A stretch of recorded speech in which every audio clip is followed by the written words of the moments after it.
Now, with that, I am going to pass it to Carol Cornell, once again, who is a proud member of Temple Sinai of Glendale and is a clinical social worker.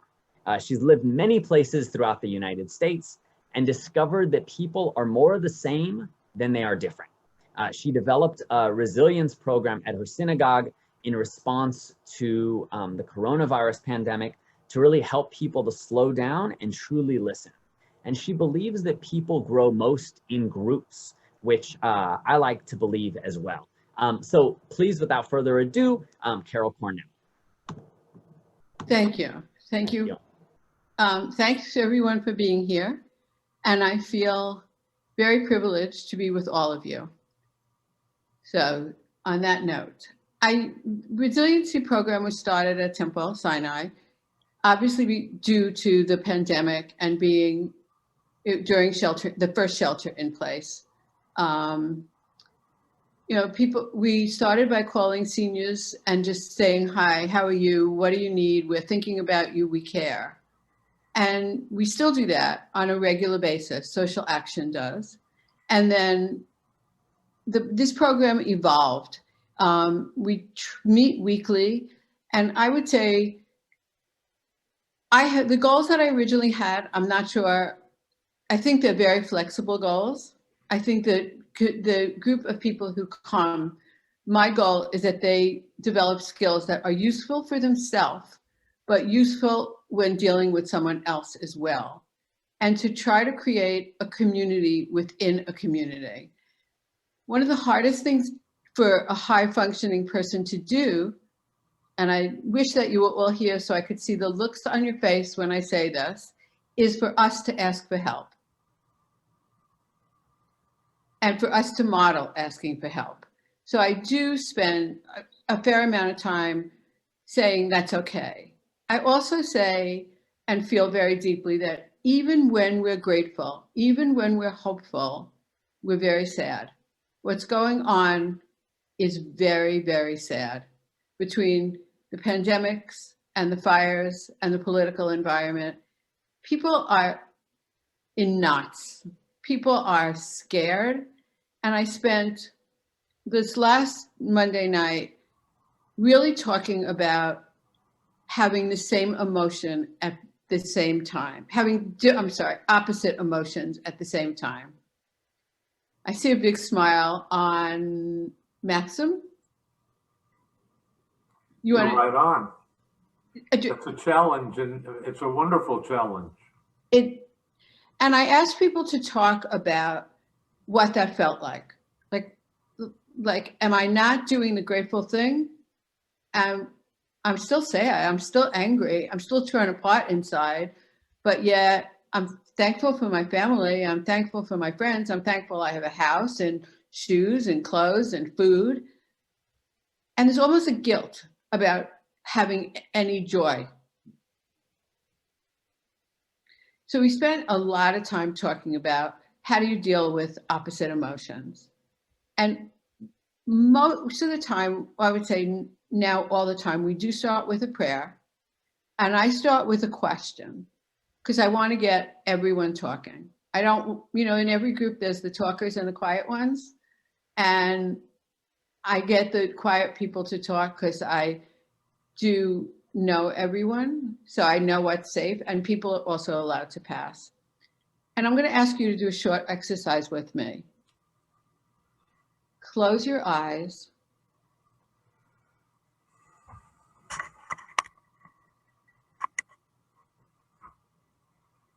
And put your feet flat on the floor. And take a deep breath. Take another deep breath. And I'm just going to pick on someone since I don't know your names. If you get picked on and you don't want to pass. Donna? It's okay? Yeah. Thank you. Name 5 things that you can see. As I breathe in and close my eyes and breathe out? Right. Open your eyes and tell us 5 things that you could see. physical, actual tactical things that I can see. I see Absolutely. my computer screen. I see everyone here. I see a God First Nigerian barbershop poster that's over here, or I see a lotus flower and a lamp and a mirror. Thank you. Francis, tell me 4 things that you can touch. My cup of tea, my napkin, the glass top on the table where I'm sitting, and a pen. Thank you. Pesach, 3 things that you can hear. Oh, are you on mute? I'm here. My air conditioner, my partner on a call in the next room, and very faintly my heartbeat. Interesting. Caleb, 2 things that you can smell. I can smell dust,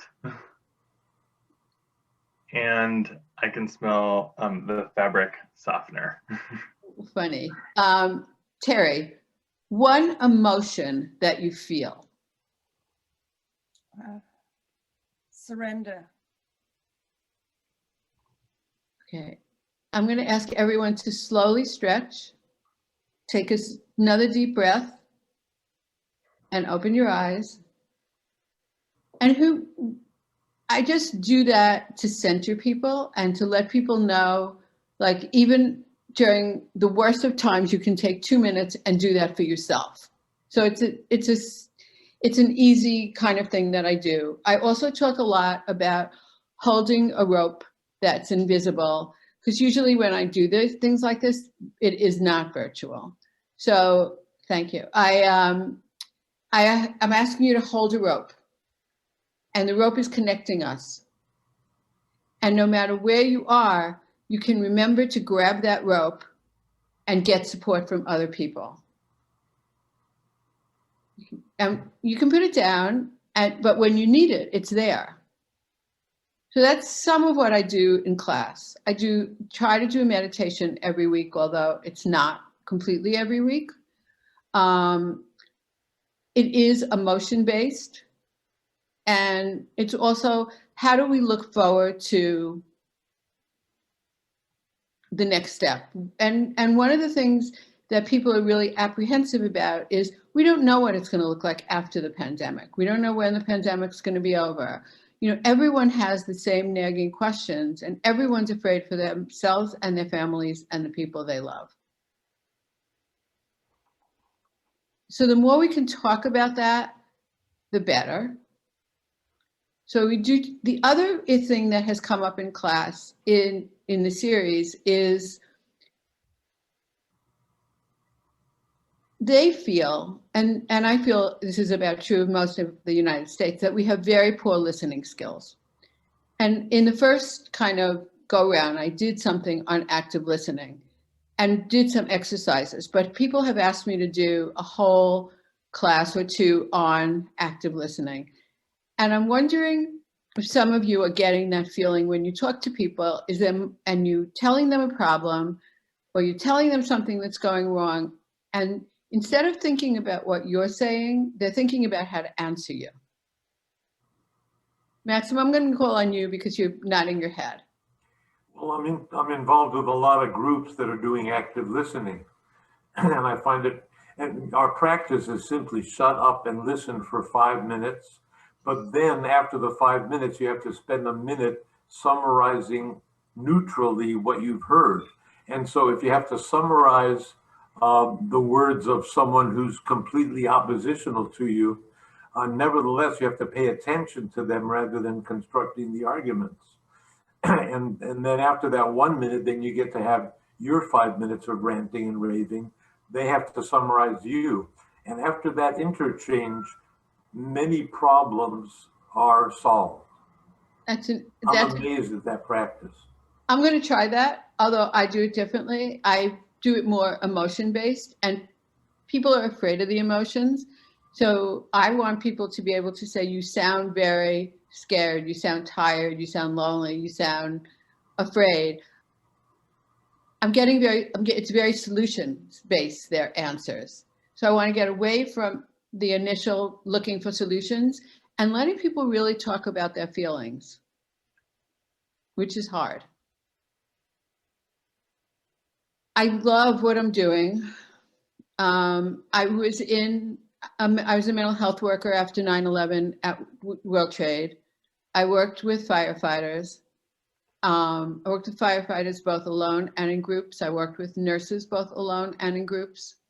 So I say, and anyone who asks me about 9/11, I tell them about a story about a very young firefighter who I sat next to about 6 o'clock one morning at Red Cross outside. I asked him if he wanted a cup of coffee, which he did. I wound up sitting next to him for about 4 hours, and I think 50 words passed, if that much, between the two of us. He was dirty, he was smelly, his language was disgusting, and basically he took 2 pieces of paper out, one from each pocket, and said, these are the children who I've driven to their parents' funerals, and these are the children who I'm still going to think that I'm going to be driving. I asked him how he was, and he was too tired to form words. But I think about him almost every day. And I think about, is he a firefighter? Is he a dad? He was very young. What happened to him after that? But I held his hand for almost the whole 4 hours.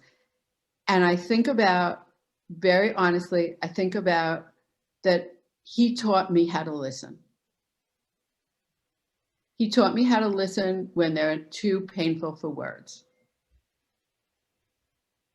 And I share this story with you because I think it's really an important illustration of Heart of Resilience is learning how to listen and taking the time to take a deep breath and not form your answers, but really think about and have the opportunity to let someone talk to you. You're all leaders in your community. You're all important in your community. And people respect you and they want you to listen. They want you to hear what they're really, really trying to say. Questions, comments?